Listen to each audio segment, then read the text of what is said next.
Dragon Ball is a very well-known anime and one of my favorite animes, and so today I'm just going to be going over my top 5 favorite Dragon Ball games. Now at number 5 we have Dragon Ball Devolution. Now that might not be the typical pick that somebody would pick for the top 5, but for me Dragon Ball Devolution is a very fun game and has got me through hours of just boring school, just reliving the Namek saga over and over in a pixel formatted Dragon Ball game is more fun than you'd probably expect, and I never got past the Frieza saga, probably because it would take up too much time in class, and the class would usually end. But Dragon Ball Devolution, very fun game, very good, and surprisingly time-consuming. At number 4, we have Dragon Ball Raging Blast 2. Now, Dragon Ball Raging Blast 2 brings back very fond memories of me playing in my Xbox 360 when I was very, very young, you know what I mean? But I was too young to really remember this game a whole lot. All I remember is that it was very cool because it had character interactions. And that was the first time I really seen character interactions like that, because the Mortal Kombat hadn't yet come out with the character interaction things, it just had their one-liners, but you could have Super Saiyan 3 Broly and Super Saiyan 3 Goku interact and shit. And for me, I've never seen that. I thought it was crazy. And I also love the part where you could go through the forms, which not many Dragon Ball games can offer that. You can go from base form and end up at Super Saiyan 3. Not a lot of games really offer that nowadays. And with the new Sparkling Zero coming out, hopefully they'll have the same mechanics there. Now for number 3, we have Dragon Ball FighterZ. And, it's just a very classic, fun, 2D fighting game that I played with my friends before. Even though I'm not that good at it, I still enjoy playing it from time to time, even though I get my ass whooped every time I play online. It's fine because, I still like the character interactions. Probably my favorite part of most of Dragon Ball games is just the interactions between the characters. And that's something that Dragon Ball FighterZ does something really well. It does that very well. And the fighting, it's fairly balanced, but you'll never play an online game that doesn't have Broly on their team, So it's some of the characters are a bit unbalanced compared to the others, but aside from that, it is just a very good game, and I do enjoy playing it with my friends. And the server functions aren't that good, it's kind of hard to join a private lobby, but aside from that, it is a decently fun game, and it's also pretty easy to master. So in my number 2 spot, we have Dragon Ball Z Kakarot. Now, Dragon Ball Z Kakarot is a very fun and time-consuming game, and you play through the entire story of Dragon Ball Z from Frieza Saga to Buu Saga, and then a little bit after that, and also a little bit before that, if you want to buy the DLCs, of course. Now, Dragon Ball Z Kakarot looks very nice. It's a very pleasing game, and the fighting is also surprisingly addicting. Even though you are really just spamming one button, you still can have some different tactics with the blocking and also the special moves that you can get as you train your characters and level them up. But aside from that, Dragon Ball Z Kakarot, again, looks stunning. And flying around, I think, is very fun. Flying around, seeing old characters. It's very, how do you say, nostalgic, you know what I mean? So it's you can see characters from the original Dragon Ball, the original android and that red-haired girl. And you can also see the Native American kid, I don't remember, whose dad died.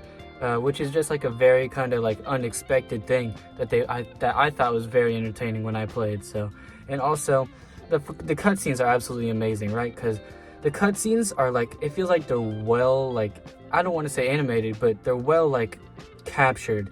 Except the voice lines aren't exactly matched up with the mouth, which that's kind of every anime game, so I kind of have to give it some, I have to throw it a bone in that regard. But aside from that, Dragon Ball Z Kakarot is just a very, very fun game. But at times it can, get a little bit boring with the fetch quests and stuff like that, and the grinding for experience and stuff like that. But aside from those things, you can have a fun time while playing. But after you beat the game, it's kind of just a slippery slope downhill, just kind of gets more and more boring. And the DLCs are fairly nice, even though the only one that I would really recommend buying is the Super Saiyan Blue one and the End of Z one. But that's all I have to say for Dragon Ball Z Kakarot, and it is second place. Now for my number 1 spot, we have none other than Dragon Ball Xenoverse 2. I mean, everybody saw this coming. Xenoverse 2 is probably the best Dragon Ball game that I've played. And I haven't played the older ones like Tenkaichi Budokai. I haven't played none of those, but from what I've played, Xenoverse is by far the best, and they're still updating Xenoverse to this day.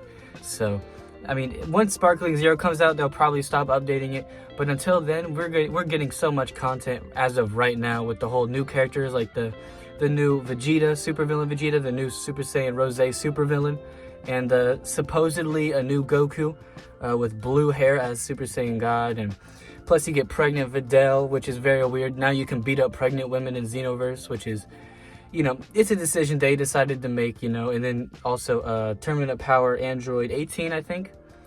But aside from that, let's get to the nitty gritty parts of it, where it's like Xenoverse as a base game is very fun to play through the story, even though I guess collecting the Dragon Balls a million times can be very boring. But, you know, once you get down to, like, past all the bullshit, it is a very fun game to play with friends as well.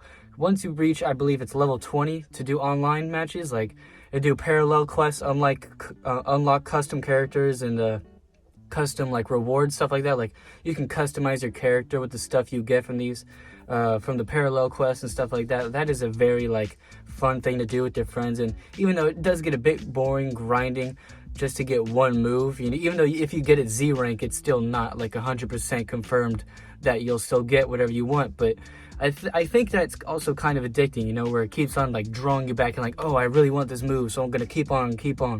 But aside from that, I mean, Xenoverse is a very fun game, and 1v1s are easy to set up, 1v1s are fun, and most of the time it doesn't lag. But when it does lag, that is, you know, it is very unfair when it is lagging, because you can be piecing somebody up, and when it lags, they won't take any damage. So it is very unfair in that regard. And the story mode, I do have some critiques.